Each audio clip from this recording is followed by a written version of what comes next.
Hello and welcome to this week's edition of the Herald podcast, normally recorded in our studio at the Bishopbriggs Media Centre, currently recorded from our volunteers' homes. To keep in touch with us, use our social media platforms, Facebook, Instagram and Twitter, which are all at Q and Review. That's CUEANDREVIEW, or get in touch via information@qandreview.com. That's information@CUEANDREVIEW.com. Please like and share our podcasts and give us any constructive feedback. The Herald, Wednesday the 9th of February 2020. News. Could an independent Scotland rejoin the EU? The key hurdles needing overcome. This article is by Kirsty Hughes, Scotland's Future series. Brexit, laws, currency, deficits, borders, passports and trade. Kirsty Hughes examines some of the key hurdles an independent Scotland would have to overcome to rejoin the EU as part of our Scotland's Future series.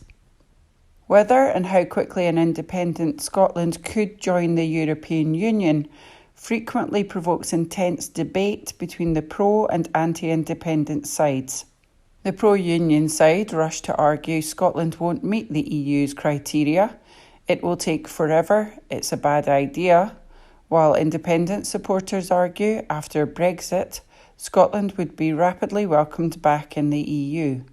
Certainly, looking back over the EU's 64-year history, accession to the EU appears in many ways rather straightforward. 22 states joined the EU after the original 6 member states launched their project back in 1957, and just one state, the UK, has subsequently left.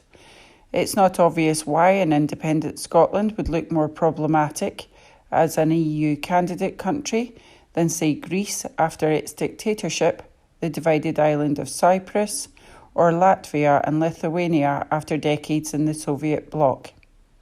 Yet joining the EU is both a political and technical process. It doesn't happen overnight.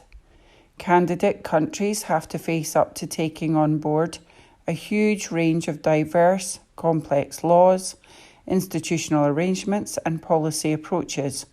And since starting and ending talks to join the EU depend on all 27 current member states agreeing, high politics can easily intervene. But what is remarkable is not so much the times when a country's application has been stalled or blocked. France's President de Gaulle blocking the UK in the 1960s, or Turkey's talks foundering soon after their launch in 2005, but how flexible the EU has been in bringing in a very diverse range of countries.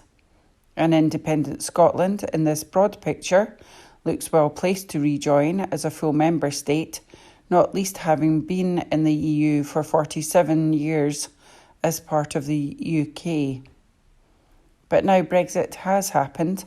An independent Scotland applying to join the EU would have to face a full, normal accession process, with all the detailed technical scrutiny and political dynamics that would entail. Even to start talks, Brussels must be convinced that a state is a fully functioning democracy and market economy and has the capacity to take on all the EU's rules and laws. Scotland is already a democracy and market economy today, but as an independent state it will have to establish many new institutions, laws and policies, whether a second chamber of parliament, a constitution or a central bank. That will take time and would be scrutinised by Brussels. Yet, if independence happened in the next few years, Scotland would surely have a big advantage over many earlier EU applicants, since many, perhaps most of its laws would still be aligned with EU ones. Even so, the European Commission lists 35 policy areas for accession talks, from public procurement to tax, trade and foreign policy. It is an intense process and not for the faint-hearted. And what of the high politics? Some argue Spain would probably veto a Scottish membership application, not to encourage Catalan independence supporters. Yet central to EU governments, and not only Spain, is rather that Scottish independence should be a legal constitutional process and that Scotland is an internationally recognised state. Certainly there is considerable sympathy for pro-European Scotland post-Brexit across the EU, but the political fragmentation of the UK is also viewed by many governments with concern. The UK has been trouble enough in recent years, so EU governments will remain neutral in the face of Scotland's constitutional debate. But if Scotland chose independence, then as a European state it would be fully eligible to apply to join the EU.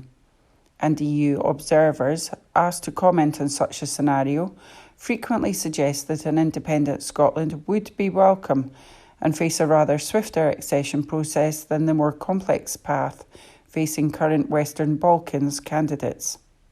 Another small northern European country as an EU member state is not a highly problematic enlargement, and given the Central and East European candidate countries' completed talks and ratification in 5 to 6 years, it's not obvious why Scotland would take longer.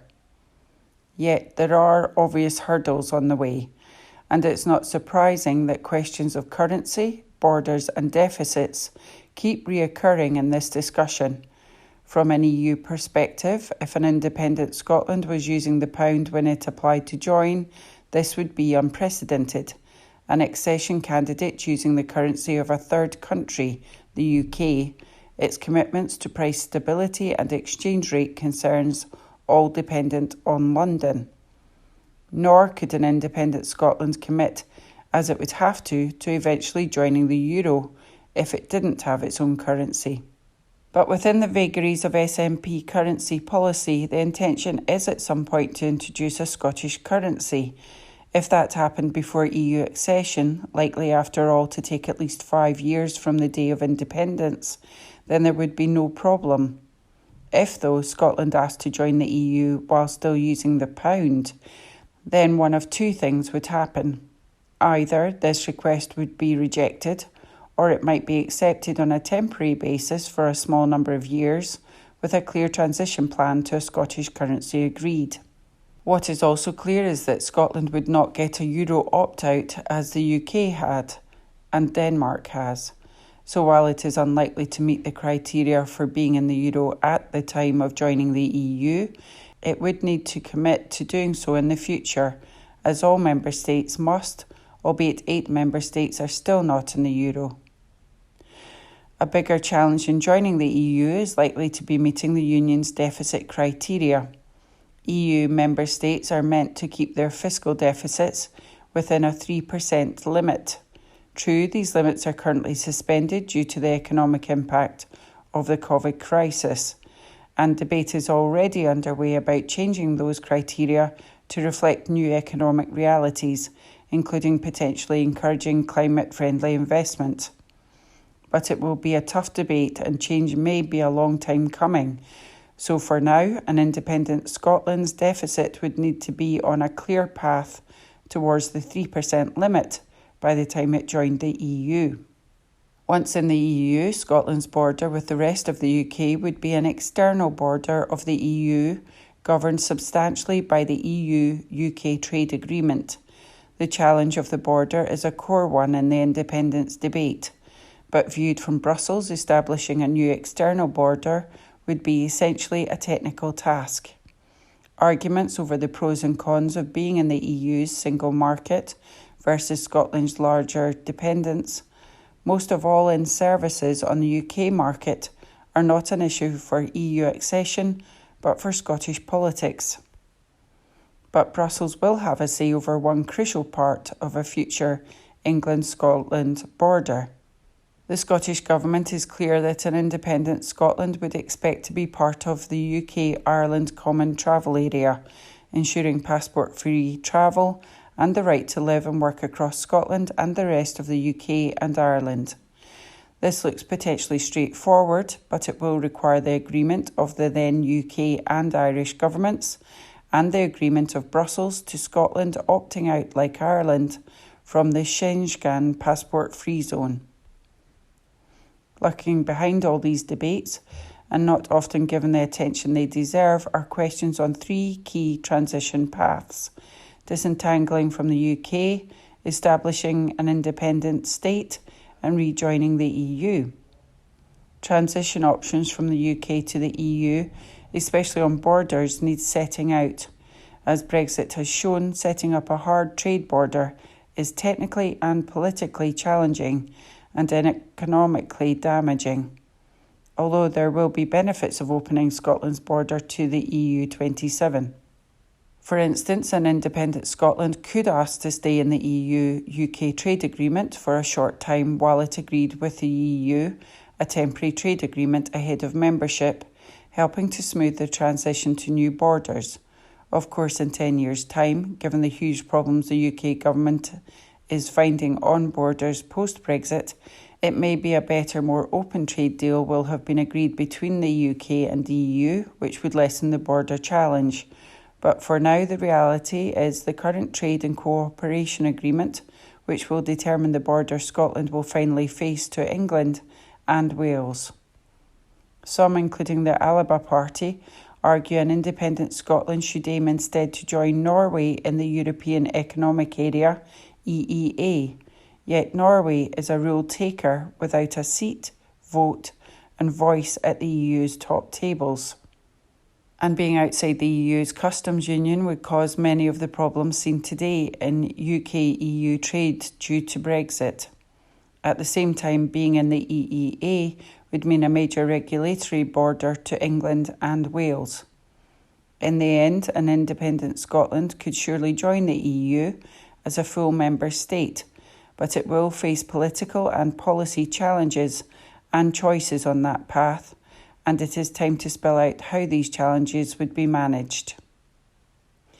This article is by Kirsty Hughes, who is the Director of the Scottish Centre on European Relations. Recorded from the Herald on the 9th of February 2022. From the sports section. Celtic explained Green Brigade section lockout decision with safety review underway. By Ewan Payton. Celtic's reasoning behind the closure of their standing section at Parkhead has been explained by the club. A safety review of matchday operations is underway at Celtic after the pyro display carried out by the Green Brigade. It was said in the Daily Record yesterday that the club had come under pressure from Glasgow City Council and Police Scotland in the wake of the fireworks last Wednesday prior to the Old Firm game with Rangers. The section of the stadium, which houses the Green Brigade, has been closed for this Sunday's game with Raith Rovers as a result. Fans who have been impacted by the changes have now been offered tickets for other parts of the ground in a letter from the club, says the record. It reads, as a result of safety issues arising at our last home match, including widespread use of pyrotechnics, it has been deemed necessary to review the current matchday operations in the front part of the rail seating section. Consequently, this section will be closed for the match versus Raith Rovers while the club reviews these issues. It is our aim to reopen this section as soon as possible. While we understand this temporary measure may cause some inconvenience, we trust you will all understand the reasons behind this decision. That article was by Ewan Payton. Recorded from the Herald on the 9th of February 2022. From the sports section. Kurt Zuma hammered with maximum fine for cat abuse as pets are taken by RSPCA. By Ewan Payton. Kurt Zuma has been fined the maximum possible amount for mistreating his pet cat, West Ham have announced. His 2 cats have also been taken into the care of the RSPCA. Following the announcement from the animal welfare charity, West Ham confirmed Zuma had been fined the maximum amount possible, 2 weeks' wages, reported to be in the region of £250,000, which will be donated to animal welfare charities and they will be cooperating fully with the ongoing investigations. West Ham United can confirm that the club is supporting an RSPCA investigation into the actions of Kurt Zuma in the video circulated online this week, a club statement read. Kurt and the club are cooperating fully with the investigation and the player has willingly complied with the steps taken in the initial stage of the process, including delivering his family's 2 cats to the RSPCA for assessment. Kurt is extremely remorseful and, like everyone at the club, fully understands the depth of the feeling surrounding the incident and the need for action to be taken. Separate to the RSPCA's investigation and pending further sanction once the outcome of that process is determined, West Ham United can confirm that Kurt Zouma has been fined the maximum amount possible following his actions in the video that circulated. The players immediately accepted the fine, which will be donated to animal welfare charities. West Ham United would like to reiterate our condemnation of Kurt's actions and make it clear that the matter continues to be handled with the utmost seriousness. However, we believe it is now important to allow the RSPCA to conduct their investigation in a fair and thorough manner and will be making no further comment at this stage. The article was by Ewan Payton. Herald Scotland recorded on Wednesday 9th of February 2022. Arts and Entertainments. We Are Not in the World, Conor O'Callaghan. A Study in Crimson, Robert J. Harris. Deep Wheel Arcadia, Harry Josephine Giles. Paperback Reviews by Alistair Mabbitt. We Are Not in the World, Conor O'Callaghan. Penguin, £8.99. Struggling to process his mother's death and the ending of his affair with a married woman, rookie haulage driver Paddy has borrowed a lorry to drive to France. He's also smuggled along his daughter Kitty, hoping that a road trip will mend the relationship. At first, father and daughter just indulge in interminable twaddle, but they have a multitude of issues to come to terms with, including the reason for Kitty's recent stay in hospital. O'Callaghan takes the non-chronological route, sometimes leaving things hanging mid-sentence as he pieces together the fragments of a dysfunctional family. The title expresses alienation, and Paddy longs for the haven of his former family home in Ireland, now sold. But the landscape they move through epitomises his and Kitty's rootlessness and disconnection. Downbeat in mood, poet O'Callaghan's second novel is sometimes confusingly opaque, but it's graced with intelligent lyrical writing and a strong emotional payoff. A Study in Crimson, Robert J. Harris, Polygon, £8.99.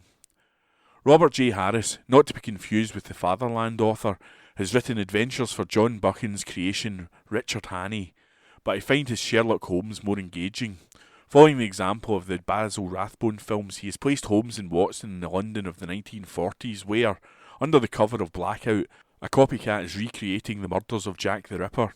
He is struck twice, both times in the anniversary of the original killing, and Holmes has less than a month to prevent a third. Like Anthony Horowitz's 2011 pastiche, The House of Silk, A Study in Crimson, goes to slightly darker places than Conan Doyle would have, and Harris allows himself a few liberties with his sleuth's backstories. But it's a solid detective thriller that moves at a good pace. The Second World War and the suggestions of a society on the brink of change makes an intriguing backdrop. Deep Wheel Arcadia, Harry Josephine Giles. Picador, £10.99. Deep Wheel Arcadia is a groundbreaking book, a science fiction novel in verse, and the first adult novel written in Arcadian dialect for 50 years. It's set in a space station in orbit around a gas giant, where miners farm the atmosphere, but supplies are becoming exhausted and commercial interests are moving elsewhere. Astrid, newly home after attending art school on Mars, falls in love with Darling, a trans woman running away from her privileged background. Interestingly, the original Arcadian is often plainer and more comprehensible than the parallel English translation, which runs words together in an attempt to approximate the meaning of the Arcadian term. While exploring themes of gender and capitalism, the sci-fi tropes aren't particularly original, but it's the kind of book that makes you regret that there isn't more science fiction poetry, as the mythic sweep suits the form, while the traditional dialect roots it in lived experience. By Alistair Mabbitt. The Herald Scotland, Thursday, 10th of February 2022. News. COVID Scotland. Virus almost wholly responsible for spike in dementia deaths. By Helen McCardle, health correspondent. People with dementia, particularly care home residents early in the pandemic, were disproportionately vulnerable to fatal COVID infections, according to a new report. The analysis, commissioned by the Scottish Government, also found that excess deaths involving dementia during 2020 were almost wholly attributable to COVID. Of the 2,154 deaths, where both dementia and COVID were listed on the death certificate, 95% had COVID as the main underlying cause. This contradicts previous suggestions that a rise in dementia deaths early in the pandemic may have been linked indirectly to the virus as a result of lockdown distress, or an increased use of potentially harmful sedation in elderly people confused by restrictions.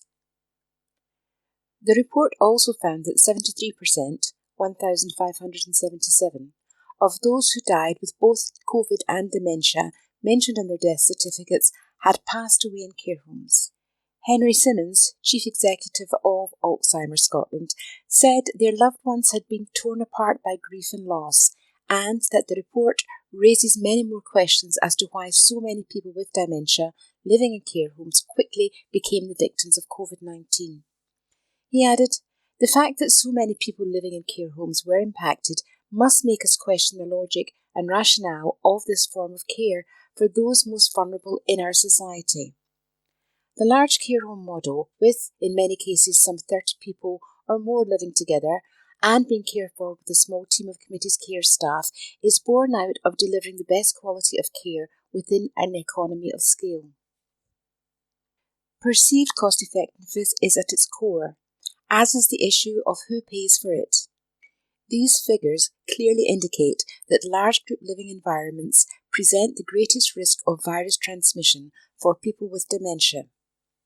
He added, "In a world where there might be further variants, new pandemics, and the need for new methods of preventing transmission, it would be folly to maintain a model of large group living. We need to radically transform our approach, develop a smaller scale approach to residential and nursing care." Early in the pandemic, more than half of elderly hospital patients discharged to nearly 200 Scottish care homes had not been tested for COVID. A report by Public Health Scotland in April last year found no definitive link between this and subsequent infection outbreaks. However, it did find that larger premises were worst hit. The new report, commissioned as part of the Scottish Government's Dementia COVID-19 Action Plan, provides some of the most detailed analysis available anywhere in the world on the relationship between the virus and the degenerative brain disease. It notes that 28% of all deaths involving COVID-19 in 2020 has some category of dementia mentioned on the death certificate, and that excess deaths involving dementia in 2020 were 21% higher than the pre-pandemic 5-year average. However, care homes also experienced the largest reduction in excess deaths over the course of the pandemic, and those involving dementia were below average by summer 2021. This may relate to the improved measures to reduce infection in care homes and the prioritisation of care home residents and staff in the vaccination programme, states the report, although it also notes that some deaths in people with dementia may have been hastened during the first wave of COVID, effectively reducing the pool of elderly people vulnerable to the virus later in the pandemic. Responding to the findings, Health Secretary Humza Yousaf offered his heartfelt condolences to all of those affected by the loss of a loved one. He added, "The findings strongly suggest that excess deaths involving dementia were largely due to COVID-19 infection, rather than the indirect effects of lockdown and other restrictions." While it is not possible to conclude from the report's findings whether those deaths were avoidable, the report will inform the public inquiry and will be useful in helping to inform the clinical response to people with dementia who contract COVID-19 in the future. This article is written by Helen McCardle. The Herald Scotland, Thursday, 10th of February 2022. No women approached for £205,000 Fergus Marine CEO job despite 48 men considered. Exclusive by David Ball, political correspondent. The publicly owned shipyard at the centre of a ferries fiasco has been criticised after not considering a single female candidate for its £205,000 CEO position, despite speaking to almost 50 men for the role. In December, Fergus Marine, Port Glasgow, named David Tideman as its new Chief Executive Officer, CEO, to lead the business to sustainable growth. It can now be revealed that Mr Tideman has negotiated a £205,000 annual salary and an eye-watering 40% bonus, bringing his potential annual earnings to £287,000. Scottish Government correspondence has revealed that the quest to find a new CEO for the company was far-reaching, broad and deep in terms of numbers of individuals identified and approached. Recruitment consultant Odgers Bernston was hired to help find a suitable new chief for the company, with the starting point for the annual bonus set at 30%. Documents show that of the 48 people approached, all were male and none were female. The paper adds that this is an unfortunate reality of the shipbuilding sector, adding that those with the relevant skill set and experience are overwhelmingly men. A total of 48 men were approached under non-disclosure agreements, with 34 returning signed NDAs and were briefed on the role. 9 candidates were then interviewed and assessed by Auditors Bernston, before 2 candidates were then put forward for interview by a panel, including the Ferguson Marine chairman. Documents stress that since the Scottish Government took control of the yard in August 2019, the diversity of the senior management team has improved, with several high-level posts now being filled by women. As of April 2021, only 3.44% of employees at Ferguson Marine were women. There is only 1 woman on Ferguson Marine's board of directors, with Alison Mitchell joined by 7 men. Scottish Conservative MSP for the West of Scotland, Pam Gossell, said, "It appears that the progress of recruiting a new chief exec at Ferguson was about as progressive as their shipbuilding capacity under SNP control." The search was clearly not as far-reaching as the government claim, when it failed to identify a single female candidate, despite there being women already in senior roles in the shipyard. It is unacceptable if outdated attitudes influence the candidate selection process. Ferguson Marine Turnaround Director Tim Hare, who has led the business since August 2019 and implemented a major transformation programme, is due to depart the company this month. Mr Hare is earning up to £60,000 a month to run the enterprise for the Scottish Government. Mr Tideman was due to take over on February the 1st and is tasked with delivering 2 ferries that made a £100 million loss in the months after it came under public ownership. The 2 ferries are already over 4 years behind schedule and twice over budget. A spokesperson for the board at Ferguson Marine Port Glasgow said, "A comprehensive remuneration benchmarking exercise was conducted by Auditors Bernston, and the salary and benefits package falls well within the range of what other executives in similar roles receive." Ferguson Marine operates in a global market. To be a sustainable business, supporting more than 400 jobs and a local supply chain, we must be capable of competing at an international level with shipyards around the world. Therefore, it is vital that we offer an attractive remuneration package to secure a high-quality candidate. The bonus is performance-related and is dependent on the successful achievement of business goals. She added, "We conducted an international search for the CEO role, covering maritime and shipping sectors, as well as engineering, oil and gas, automotive, defence and manufacturing. These are sectors that continue to be overwhelmingly male. While there was an all-male pool of candidates for the CEO role, we are proud to have a 50-50 gender split on our senior management team, with females appointed to the permanent roles of Operation Director, Engineering Director and HR Director, as well as a female interim head of procurement." A Scottish Government spokesperson said, "Matters of recruitment and pay are the responsibility of Fergus Marine." This article was written by David Ball. Recorded from the Herald on the 10th of February 2022, from the sports section, Rangers manager Giovanna van Bronckhorst makes Borna Barasic confidence vow after Old Firm troubles, by Christopher Jack. Giovanni van Bronckhorst has vowed to support defender Borna Barasic in an attempt to rebuild his confidence and allow him to flourish in the closing weeks of the campaign. The Croatian endured a night to forget against Celtic last week as he was replaced at half-time of the 3-0 Old Firm defeat at Parkhead. Barasic then lost his place in the starting lineup for the visit of Hearts on Sunday as Calvin Bassey reverted to the left-back berth. But the 29-year-old was called upon earlier than expected against Hibernian as Bassey was moved once again following the injury sustained by Leon Balogun. And Van Bronckhorst hopes Barasic can now put his derby difficulties behind him and start to show the kind of influence that he is capable of Ibrox once again. Van Bronckhorst said, "Of course, as I said, it's also for Borna a difficult game. There are also moments that will happen in your career. The only thing we need to do is make sure we give him confidence. We help him. It is not easy. You see, when he came in, he had to come in at a split second, which is always hard and without a warm-up. I think when the game progressed, he started to get in the game better. He is one of our players and we support him. Not only for me, but the players support him to get the performances which he needs. That article is by Christopher Jack. It is from the Herald on the 10th of February 2022, from the sports section. Scott Brown can have no sense of injustice over controversial Celtic goal against Aberdeen, by James Kearney.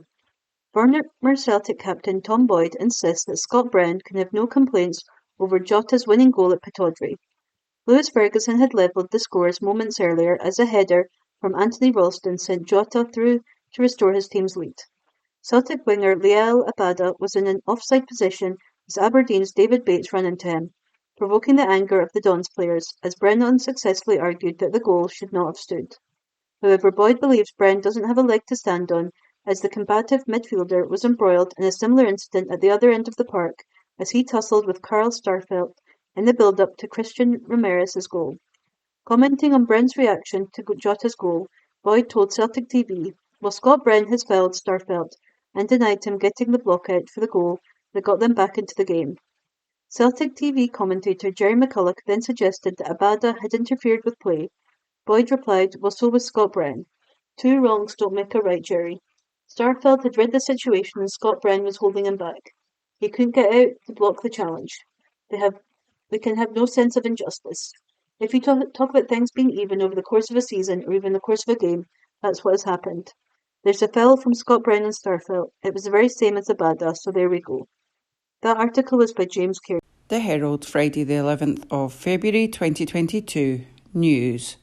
Kate Forbes announces £150 council tax discount for 1.8 million Scottish homes. This article is by Tom Gordon. The Scottish Government is to give more than 1.8 million homes a £150 council tax discount to help them cope with the cost of living. SNP Finance Secretary Kate Forbes said almost 3/4 of the homes in Scotland would benefit. She admitted the scheme was imperfect but would be quick and simple. Last week, Chancellor Rishi Sunak announced all homes in England in bands A to D would get a £150 rebate off their council tax bills to help with household costs. All UK homes will also get a repayable £200 off their energy bills. Mr Sunak said the council tax rebate would mean an extra £290 million for Holyrood under the Barnett funding formula. Ms Forbes disputed that, but said she would still provide £290 million of help overall. She told MSPs, "Firstly, we will provide £150 to every household in receipt of council tax reduction in all council tax bands. The council tax reduction scheme already identifies households in greatest need and will allow us to target this intervention. Secondly, I will provide local authorities with funding to pass on £150 to other occupied households in bands A to D in Scotland. In total, combining these elements, 1.85 million, or 73% of all households, will receive £150 of support. I have discussed this matter directly with Council Umbrella Group COSLA, indicating my preference for this to be distributed as a payment rather than as a council tax credit.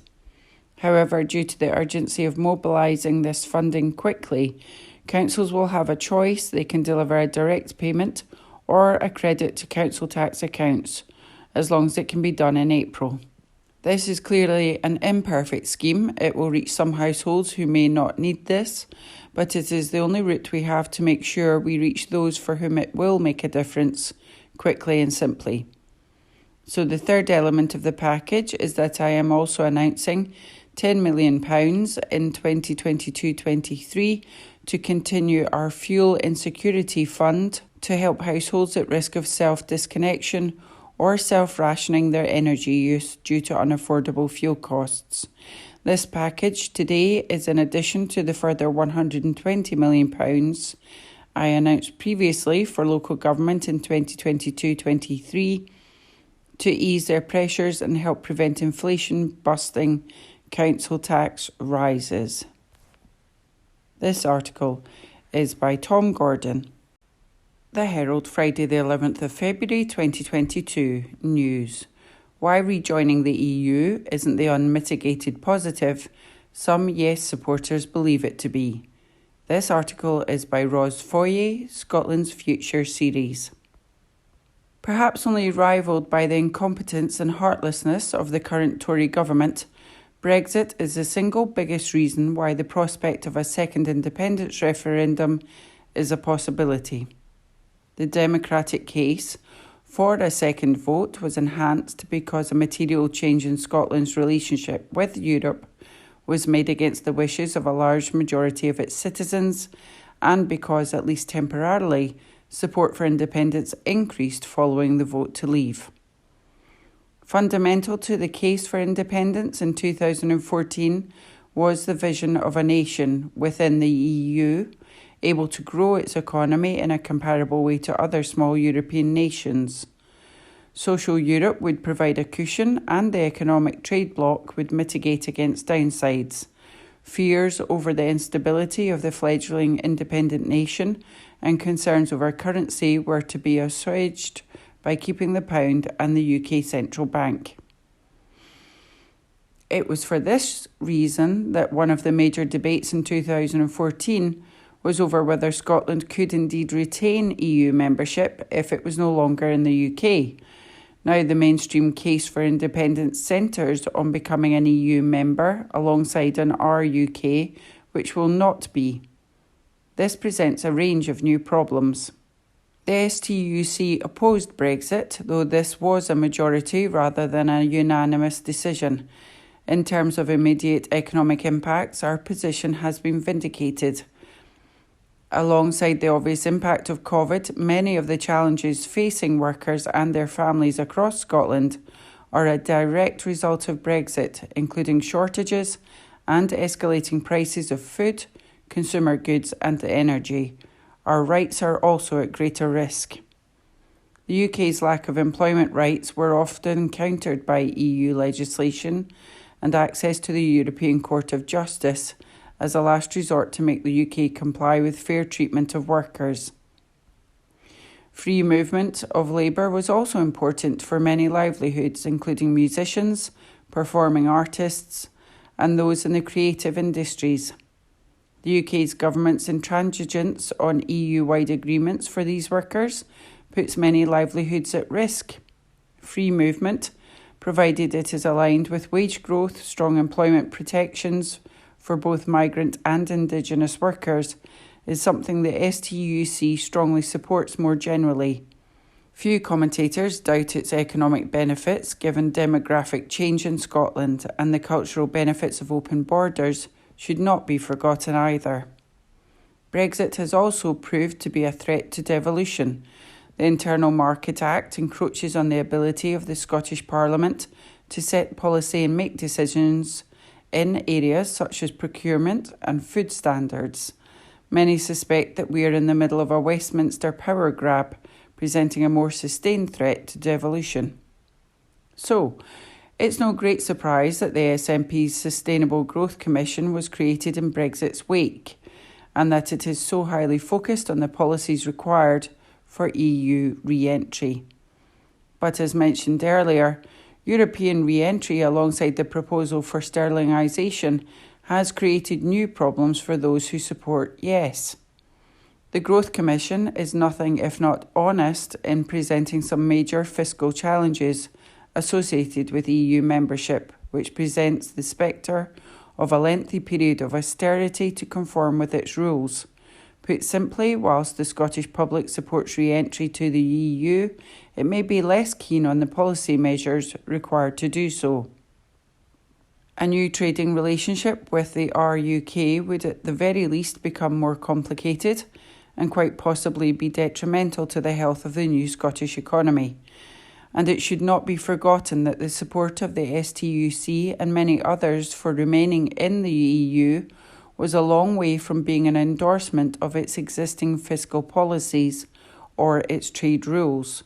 Such rules severely impacted many of its member states during the post-2010 austerity years, limited democratic intervention in the economy, and provided a block to implementing the living wage.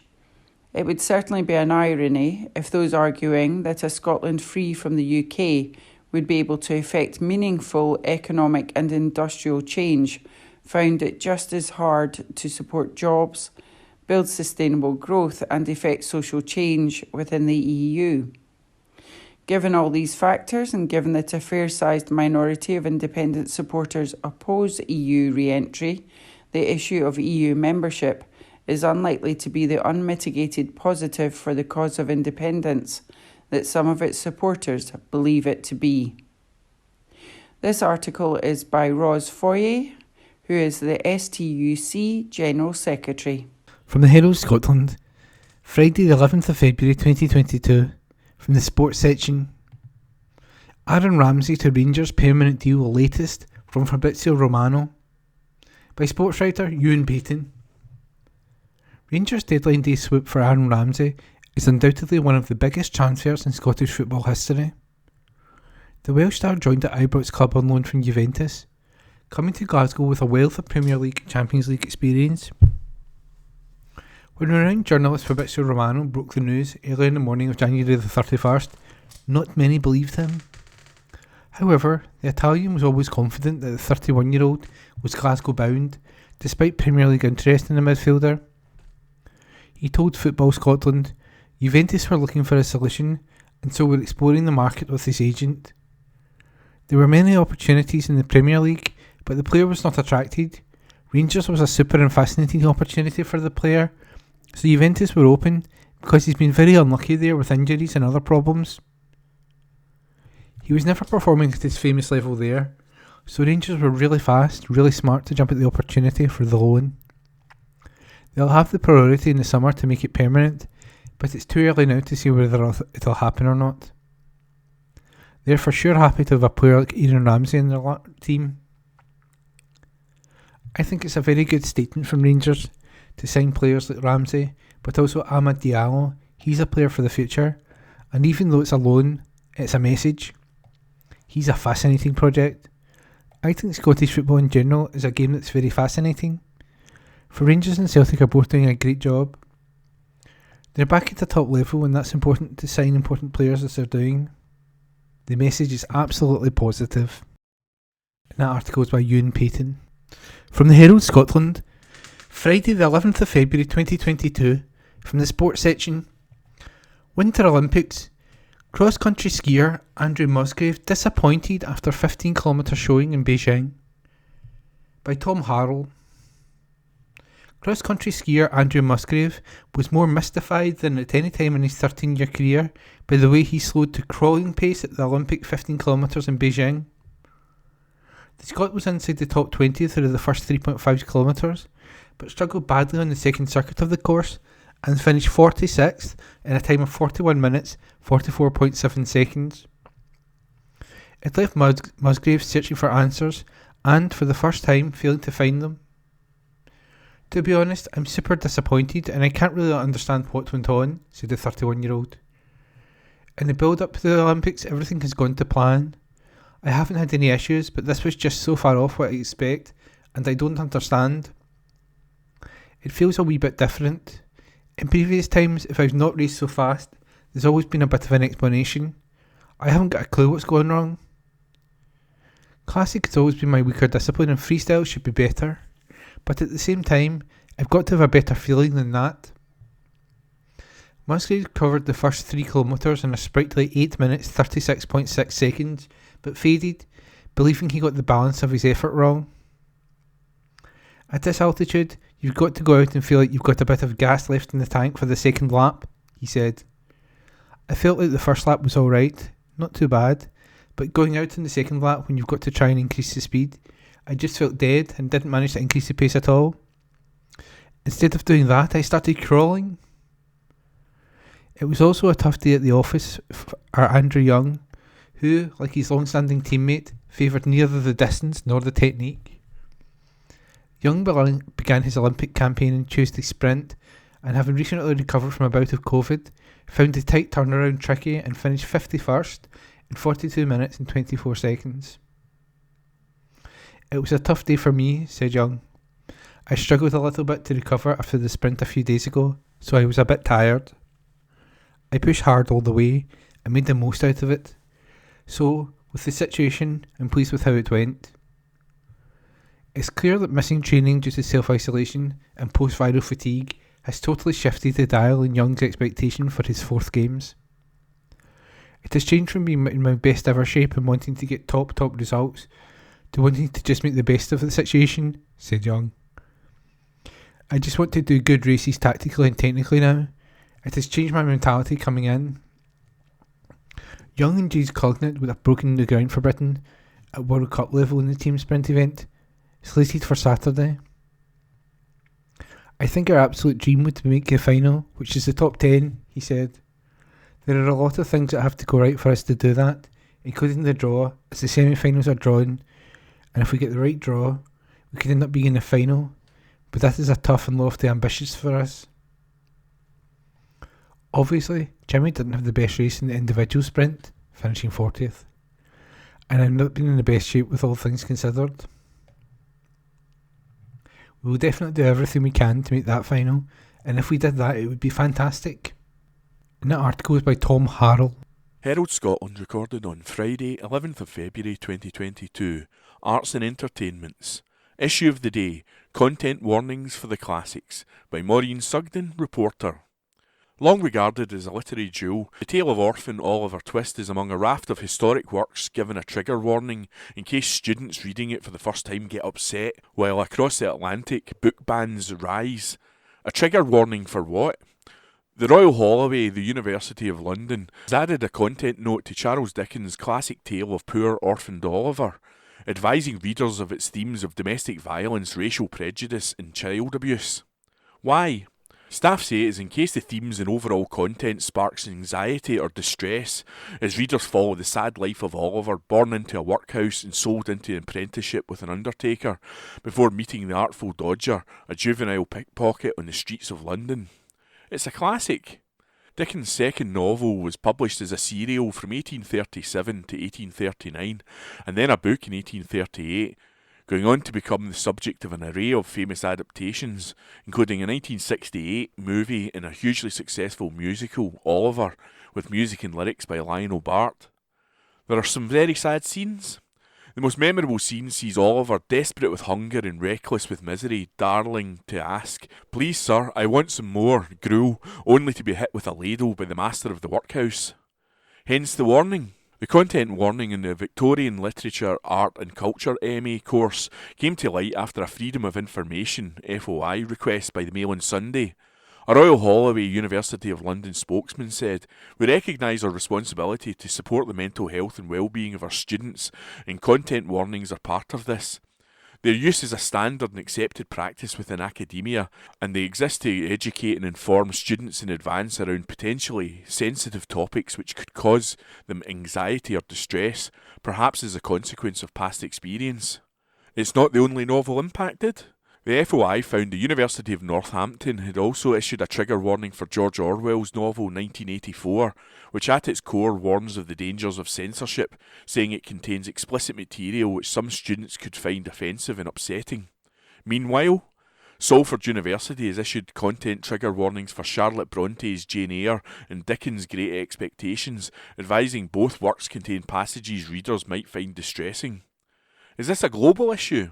Book bans are a huge issue in the United States at the moment, where a Seattle school board last month voted to remove Harper Lee's To Kill a Mockingbird from student reading, with a board member saying it's a very difficult book with lots of thorny subjects, days after a Tennessee district banned the Pulitzer Prize-winning graphic novel about the Holocaust, Mouse, from its curriculum. Any others? In Polk County, Florida, public school libraries have removed 16 books for review this week after campaigning by a local group, County Citizens Defending Freedom. They include The Kite Runner by Khaled Hosseini, about a Muslim boy from Afghanistan recalling traumatic incidents from childhood that include violence and sexual assault, and The Bluest Eye by Toni Morrison, about a young black girl growing up during the Depression. By Maureen Sugden. The Herald, Monday the 14th of February 2022. News. Deposit return scheme. Plastics set to be exported for processing. This article is by David Ball. Plastic bottles collected in Scotland's ambitious deposit return scheme are likely to be exported for reprocessing in the north of England, raising fears the SNP Greens government will fail to take advantage of the economic and jobs benefits of the flagship recycling policy. Scotland's deposit return scheme will lead to people paying a 20p deposit when they buy a drink that comes in a single-use container made of PET plastic, steel and aluminium, or glass. They will get their money back when they return the empty container to one of tens of thousands of return points. Greens Circular Economy Minister Lorna Slater announced in November that the start of the scheme is being delayed again and will now be rolling out in August next year. 2 days before Slater told MSPs the policy was being held up, she was lobbied by the Scottish Grocers Federation, who urged the minister to revise the timetable for the scheme being rolled out. The Herald on Sunday can now reveal that 24 hours before the announcement was made, Slater was lobbied by Coca-Cola, who also attempted to convince the minister of our view that a delay to the implementation date for a deposit return scheme was necessary. A private company, Circulatory Scotland, has been set up to roll out the deposit return scheme instead of a public body being set up. But concerns have been raised that the details of the key environmental scheme are avoiding scrutiny by dodging freedom of information legislation. It has been suggested that Circulatory Scotland, set up in February 2021 by the industry, announced a 2023 start date for the scheme through a contract tender process before Slater had officially announced a delay. But it can also be exposed that recycling giant Viridor met with Slater in December and warned her over the likelihood that deposit return scheme materials will be exported for reprocessing in the north of England under the current contract. The company added that there is no incentive for investment in a Scottish repossessing facility to be set up. The Scottish Conservatives have warned that materials being shipped out of Scotland for processing means the Scottish Government is set to offshore the profits from the scheme and fail to deliver Scottish jobs alongside the environmental benefits. The party has called for ministers to sharpen up its act before the deposit return scheme is launched next year. The Scottish Government said that work is underway to make the case for a reprocessing facility to be built in Scotland. The Scottish Tories have called for a new plastic recycling plant to be established in Scotland, with the latest statistics showing that just 2% of the 75,361 tonnes of plastic waste collected in Scotland annually is recycled in Scotland. The latest annual statistics show that of the 75,361 tonnes of plastic waste recycled, only 1,393 tonnes were recycled in Scotland and a whopping 73,968 tonnes were recycled out with Scotland. The majority of Scotland's plastic waste exports go to the rest of the UK at 65,597 tonnes, followed by the rest of the world outside Europe, 4,467 tonnes and 3,904 tonnes to Europe. Conservative MSP Maurice Golden has previously called for the creation of a new Scottish plastic recycling facility in order to keep resources in Scotland, a policy welcomed by environmental campaigners Friends of the Earth Scotland. At the time, Director of Friends of the Earth Scotland, Dr. Richard Dixon, suggested a dedicated plant could work in tandem with the deposit return scheme and inject fresh impetus into Scotland's drive towards a circular economy. He added, "Having dedicated recycling facilities in Scotland will cut down on emissions and costs of transporting materials, as well as providing jobs and clear signal of intent on reducing waste." Mr. Golden has also called for microplastic recycling facilities, as well as localised waste hubs to be set up in rural and island communities, meaning waste would need to be transported over shorter distances, reducing costs and emissions. Scotland's deposit return scheme risks being out of date before it had even begun operating because ministers have failed to include a digital element which would allow bottles to be returned in curbside collections instead of the need for a reverse vending machine. Mr Golden said, "The degree to which the Scottish Government has managed to botch this scheme is incredible, and it's not even off the ground yet. Now it seems determined to offshore the profits that could be made from it too." While DRS is predominantly an environmental measure, there are significant economic gains to be made from it too. He added, "It's essential that the hard-working Scottish consumers and businesses are the ones who reap the benefits of this." The SNP Green Coalition needs to sharpen up its act and ensure this scheme is one that is simple, effective and of benefit to all those who are taking part. A business impact assessment drawn up by Scottish Government officials shows the final and best estimate of the costs and benefits associated with a deposit return scheme being launched in Scotland. The assumption suggests that there will be a net benefit of £583 million overall, but also reveals that businesses are set to lose out by £394 million. But Slater has been forced to apologise after the Scottish Grocers Federation pointed out an error in the sensitivity analysis. Slater said, "I am grateful to the SGF for highlighting this error and to you for bringing it to my attention. It is important to note that the error does not affect the overall findings of the BRIA, Business and Regulatory Impact Assessment, nor does it change the overall net present value." Earlier this month, Nicola Sturgeon said Scotland's deposit return remains on track. She said, "We are taking forward a scheme that will be the most environmentally ambitious and the most accessible scheme anywhere in Europe. We are working on the details of delivery of that right now. Over the course of this year, we are going to see significant progress. We are going to see the contracts signed and the infrastructure start to take shape." Pressed over the lack of a dedicated plastic recycling facility in Scotland, the First Minister said her government want to take a range of actions to ensure that we reduce waste and increase recycling. She added, "We will continue to consider suggestions, wherever they come from, so that we fully play our part in reducing and appropriately dealing with waste in Scotland. That is an important part of fulfilling our environmental imperative." Announcing her delay to the scheme, Slater warned businesses were and still are badly affected by the pandemic and the mismanagement of Brexit.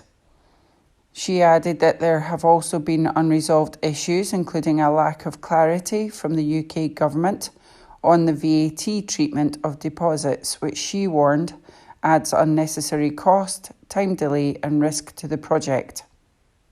Under the agreed timescales, by March of this year, Circulatory Scotland will agree contracts to deliver operations and IT systems before ministers launch a public awareness campaign in August, when counting and sorting centres will begin to be constructed. Return infrastructure, such as reverse vending machines, will begin being rolled out from this summer and will start being used on a voluntary basis from November, when a community-run scheme in Orkney will begin operating. A Scottish Government spokesperson said, "Scotland's deposit return scheme will be the first scheme of its kind in the UK and one of the most environmentally ambitious and accessible in Europe. One of the key benefits of this scheme will be increasing the quantity and quality of plastic recyclate, creating a high-quality feedstock for reprocessing. There is interest from industry in investing in plastics reprocessing infrastructure in Scotland to realise this significant economic opportunity. Our enterprise agencies are working with interested businesses to make the case for a reprocessing facility to come to Scotland." This article is by David Ball. Herald Scotland recorded on Monday 14th of February 2022. Arts and Entertainments. Loggerheads. Comedian farmer Jim Smith presents BBC Scotland series by Susan Swarbrick, columnist and senior features writer. What's the story? Loggerheads. Who are you fighting with now? The list is long, but I'm talking about a new BBC Scotland show which pits two teams of woodworking experts against each other. Did you say woodwork?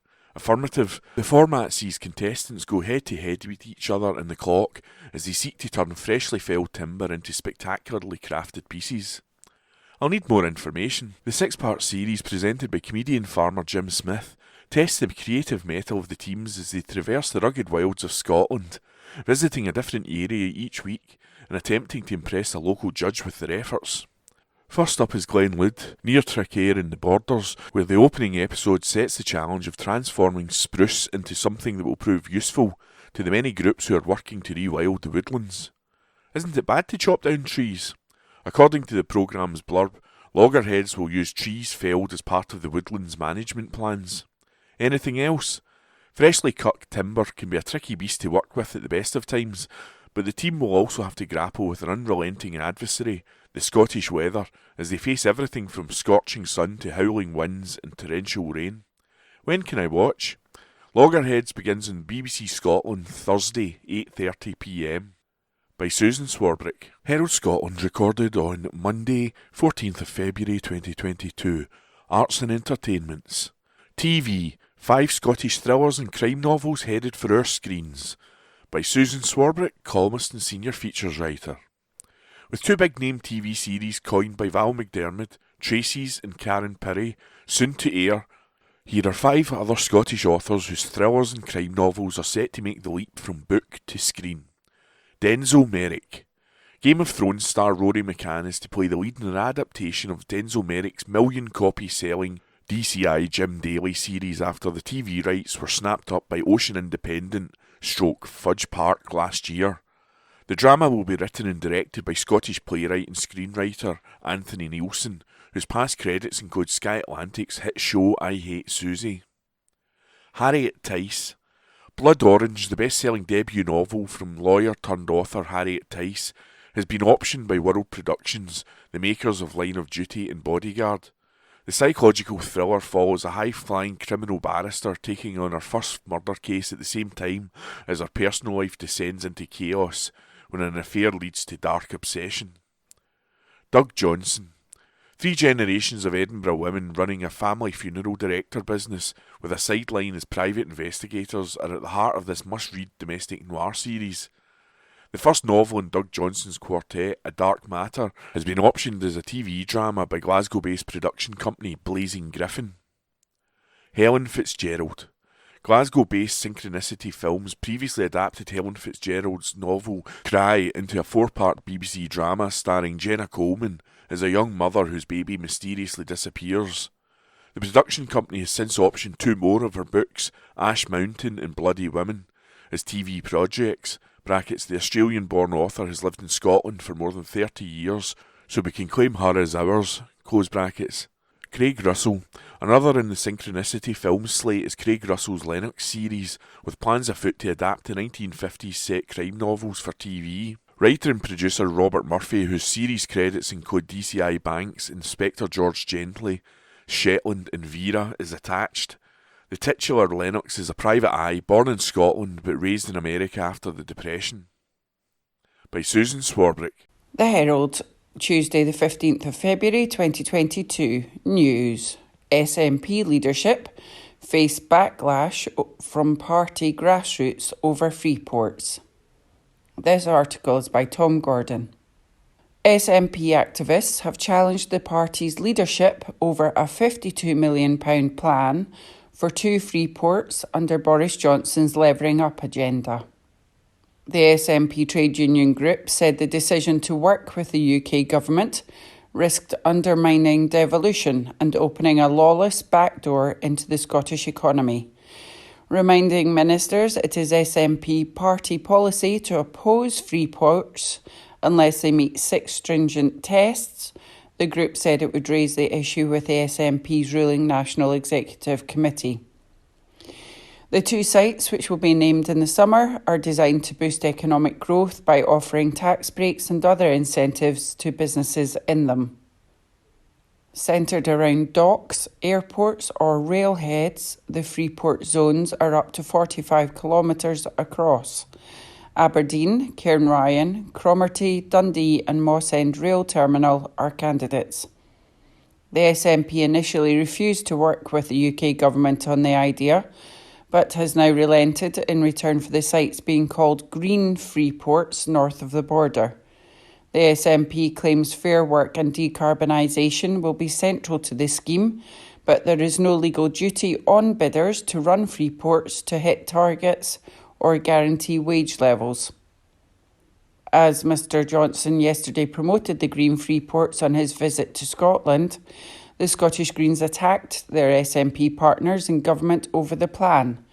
Green MSP Ross Greer said the ports were a corporate giveaway and criticised the SNP for working with the Tories on them. Bill Ramsey, the convener of the trade union group, which has over 14,000 members, later expressed worries from within the SNP. He said, "We have concerns about the introduction of free ports in Scotland. Last year, our party agreed 6 clear conditions, which we believe makes them untenable, conditions which also apply to the Greenport variant, which was rejected by SNP Party Conference in September 2021.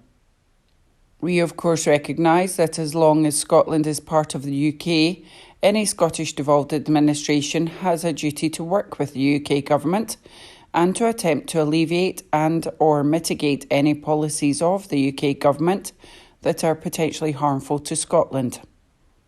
On the face of it, the decision to do a deal with the UK government on these deregulated zones risks undermining devolution and opening a dangerous, unregulated backdoor into the Scottish economy.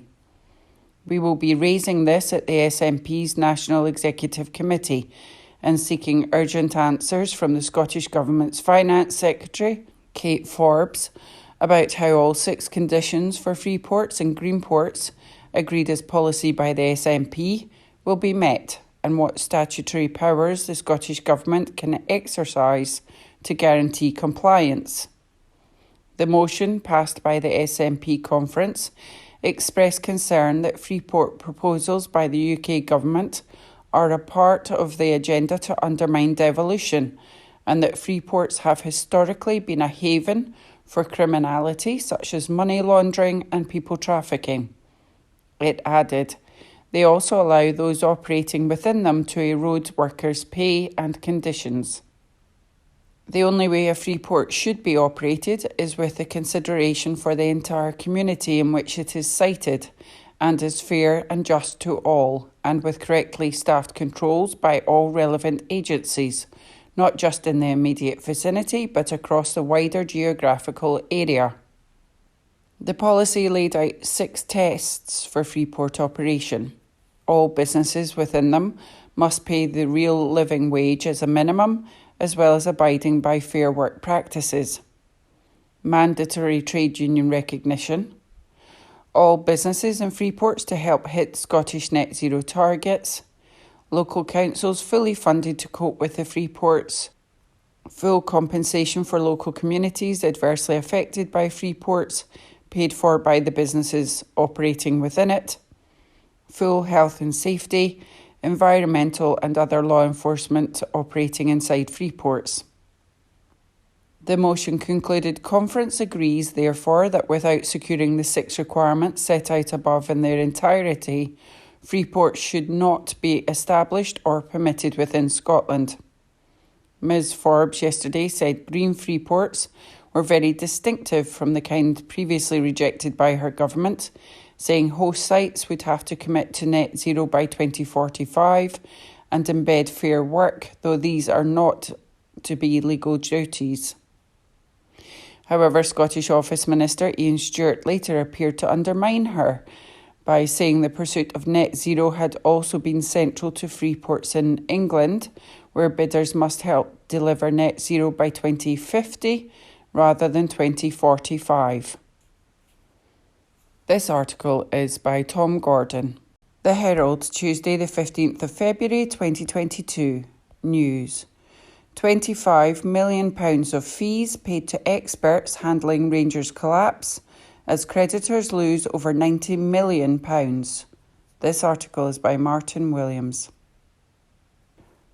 Lawyers and accountants handling the financial collapse of Rangers have come under fire as it emerged they have pocketed nearly £25 million in fees, while creditors, including thousands of fans, are set to lose out to the tune of over £90 million. The level of remuneration has been described as unbelievable by some creditors, while there is currently just £5 million left to distribute to the thousands who lost money as a result of the club's financial implosion. One leading expert in legal costs and budgets said the level of fees was absolutely outrageous and said it showed the Scots legal system was not set up to protect the general public. So far, insolvency firm BDO, the liquidator of Aldco Rangers, has reported distribution of over £3 million to those owed money. It means that barring any success in outstanding legal claims, the maximum creditors would get right now would be a third of that taken by those responsible for handling the fallout of the Rangers meltdown. The cost of handling the club's financial implosion covers the 10 years since it fell into administration under former owner Craig White. Mr White paid a token £1 to purchase the club from Sir David Murray in May 2011, while promising to wipe out its £18 million debt, but amid concerns by board members about his ability to invest sufficient funds. Legal firms acting for the liquidators of Aldco, now renamed RFC 2012 plc, have received £13.6 million, while the liquidator's bill stands at £6.13 million by December. Before BDO took on the liquidation in October 2012, Duff and Phelps amassed £3.484 million in fees, plus £1.326 million in legal fees over the 8 months they acted as joint administrators. The legal bill includes the £353,757 cost of employing counsel in the failed fight to convince the Supreme Court that the club's use of employee benefit trusts to pay players and staff were loans that were not liable for tax. The insolvency is expected to have left a final debt of just under £100 million and has left thousands of unsecured creditors out of pocket. They ranged from corporate giants such as Coca-Cola to a picture framer in Bearsden and a lady called Susan Thompson who ran a face painting business and was owed £40. 4 months later, the company's business and assets were sold to the Sevco consortium, fronted by former Rangers chief executive Charles Green, for £5.5 million. Among those who lost out from the financial collapse were 6,050 fans and holders of bonds who were owed over £7.7 million by the club. BDO has said that claims totalling just £1.571 million were received, just 20% of what was expected. The liquidators told bondholders in February 2020 that they have no further right to make a claim because they are out of time. When Rangers went into administration, some fans urged bondholders to waive the sum due to them because it might help with the club's survival, but that was before it was plunged into liquidation. It was in 1990 that Rangers turned to fans to help finance a multi-million-pound reconstruction and refurbishment of the main stand at Ibrox. The then Premier League champions offered 6,807 bonds costing between £1,000 and £1,650 to their supporters and the business community to raise more than £8.5 million towards the £12.5 million cost of the new 3-tier stand development. The changes were aimed at making Ibrox all-seated to comply with new legislation coming from Lord Justice Taylor's report into the Hillsborough disaster. Costs lawyer and legal costs expert Jim Diamond said the level of fees charged by lawyers and accountants are absolutely outrageous in comparison to the pathetic returns to the creditors. He added, "I have raised concerns about the Scottish legal system in regards legal costs and costs information for a number of years, as frankly, It is not set up to protect the general public. The chances of the Scottish Law Society and the Faculty of Advocates dealing with a complaint over legal fees quickly, efficiently, and most importantly, with transparency are slightly above 0%. One creditor said the levels of fees being paid were at the expense of those owed money. It cannot be right that those owed money either lose out or get a few pence for every pound owed, but the lawyers and consultants seem to rake it in. It is unbelievable that this is allowed to happen. According to BDO records, an interim dividend of 3.91 pence in the pound was declared 5 years ago, with a distribution of £1,357,696 and 59 pence. A second interim dividend of 3 pence in every pound owed was paid 2 years ago to those with agreed claims, amounting to £1.593 million, with a further £1.04 million kept back, pending resolution of the remaining claims. Papers reveal that £8.4 million of the legal fees, including outlays, which are solicitors' expenses, have so far gone to London-based legal firm Stevenson Harwood, and were mostly over the settlement of a claim against London-based Collier Bristow, the solicitors involved in the controversial takeover of the club by Mr. White. The liquidators banked £24 million from that claim. BDO said £5.4 million of the Collier Bristow fees were the result of it being necessary to instruct the company on a no-win, no-charge conditional fee arrangement basis. The deal meant that Stevenson Harwood were entitled to their costs, plus an extra 75% to 100% to compensate them for the risk that they would not get paid if the litigation failed. Edinburgh-based Shepherd and Wedderburn have had £1,549,417 and £1,130,505 in outlays so far, while Brodie's solicitors have had £1,572,586 in fees and outlays of £685,323, and Levy and McRae have had £84,051 and £17,044 in outlays. BDO says it has recouped £4.7 million from the joint administrators of Rangers to go into the creditors' pot after a senior judge ruled there was a breach of duty in not putting Rangers' assets, such as Ibrox and Murray Park, up for sale after the club collapsed. Lord Tyre has made a judgment after former club administrators Paul Clark and David Whitehouse of Duff and Phelps were accused in court of a seriously flawed strategy in raising money for those out of pocket by the club's financial implosion. But the award is a fraction of the £47 million BDO were claiming from Mr. Whitehouse and Clark over the way they handled the insolvency of the club.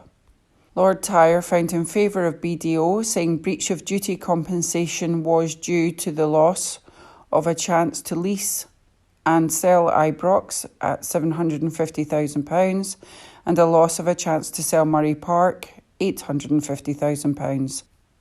Further compensation was paid for a loss of chance to sell forward Stephen Naismith, £827,000, and other marketable players, £977,000. Naismith, a Scotland international, was subject to several bids, the final one being worth £1.7 million during the administration period, but eventually signed for Everton for free. Mr. Whitehouse and Mr. Clark, who were employed by financial services firm Duff and Phelps, were appointed by the Court of Session as administrators after the taxman took Rangers to court for £18 million of unpaid tax.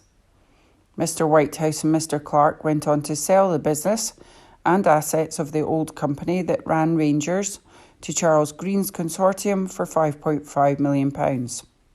But just months later, a judge approved a Duff and Phelps motion to hand over what remained of the old company to liquidators BDO. Mr Whitehouse and Mr Clark defended the action by BDO, claiming the liquidators expected a bonkers strategy of a fire sale of Rangers would have effectively shut the club down for good. Their legal team claimed that they did not want to sell players on, make redundancies, or sell assets as they feared these moves would put off potential buyers. BDO argued that the administrators did not cut enough costs over the insolvency and should have raised more money for creditors. Mr Whitehouse, Mr Clark and Mr Green were later among 7 vindicated over fraud allegations relating to Rangers before the case against them was dropped in June 2016. Both Mr Whitehouse and Mr Clark were successful in a multi-million-pound malicious prosecution action against the police and prosecutors last year. Prosecutors also admitted that Mr Green, who was also arrested during the probe and eventually acquitted, was wrongfully taken to court and that the prosecution against him was malicious. This article is by Martin Williams. Recorded from the Herald on the 15th of February 2022, from the sports section, Andy Murray gets revenge on Australian Open opponent Taro Daniel to reach last 16 in Qatar, by James Kearney. Andy Murray gained revenge over Australian Open conqueror Taro Daniel by defeating the Japanese player in straight sets to reach the last 16 of the Qatar Open. The 3-time Grand Slam winner secured a routine 6-2, 6-2 victory to set up a meeting with Roberto Bautista Agut next in Doha. Murray had lost to Daniel in the second round of the Australian Open last month, but was too good for New York-born right-hander on only their third meeting. After a cagey opening, it was the Scot who clinched the first break in the 6th game to move up 4-2 up, having pushed his opponent hard in his previous 2 service games. A second break sealed the opener after Murray managed to withstand a lengthy rally to pass Daniel at the net and take the first of 3 set points. World number 14 Daniel gained the upper hand at the start of the second with an immediate break, but was pegged back instantly by the wild card. After Murray, a 2-time winner of the competition, held to love, he pressed home his advantage to break twice more and seal a straight sets success in 1 hour and 20 minutes. The 34-year-old will take on second seed and runner-up in last year's tournament, Bautista Agut, next. It will be a first meeting between the duo since Murray lost to the Spaniard at the Australian Open in 2019, which many feared might be the final match of the double Wimbledon champion's career before he embarked on career-saving hip resurfacing surgery. That article was by James Kearney. Recorded from the Herald on the 15th of February 2022, from the sports section, Premier Sports confirms Celtic and Rangers Scottish Cup quarter-finals will be on TV, by Ewan Payton. Premier Sports have announced that Celtic and Rangers' next Scottish Cup ties will be broadcast live on TV. Both Glasgow sides will be making the trip to Dundee, with the Hoops facing off against United and the Light Blues playing James McPake's side at the Dens Park. The day for the last 8 was made following the completion of the 5th round of the tournament on Monday night, where Dundee put 3 past Peterhead to progress. The quarter-final fixtures have been pencilled in for the weekend of March 12th and 13th. And the broadcasters, who have the rights to show the cup competition, have already confirmed the Old Firm will be on the box yet again. Exact dates and kick-off times for the fixtures have yet to be confirmed, with Hearts hosting St Mirren and Motherwell welcoming Hibs in the other 2 ties. The quarter-final dates follow on after European dates, which could clash if either Celtic or Rangers made it through in their games against Bodo Glimt and Borussia Dortmund respectively. Usually both teams could play on a Sunday following a Thursday night in action, but it's very unlikely authorities would allow both Celtic and Rangers to play in Dundee on the same day. A statement released to the Daily Record from Premier Sports reads, Premier Sports will bring you exclusive live coverage of 2 Scottish Cup quarter-final ties next month, featuring 2 Glasgow sides meeting 2 Dundee sides. Giovanni van Bronckhorst's Rangers side face a trip to Dens Park to take on Dundee, with neither side yet to concede a goal in this year's competition. Informed Celtic also face a trip northeast as they take on Dundee United at Tannadice for a place in the semi-finals. Details of both fixtures will be confirmed shortly. That article was by Ewan Payton.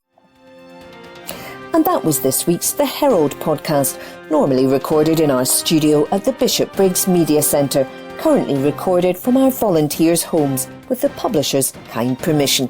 Thanks for listening.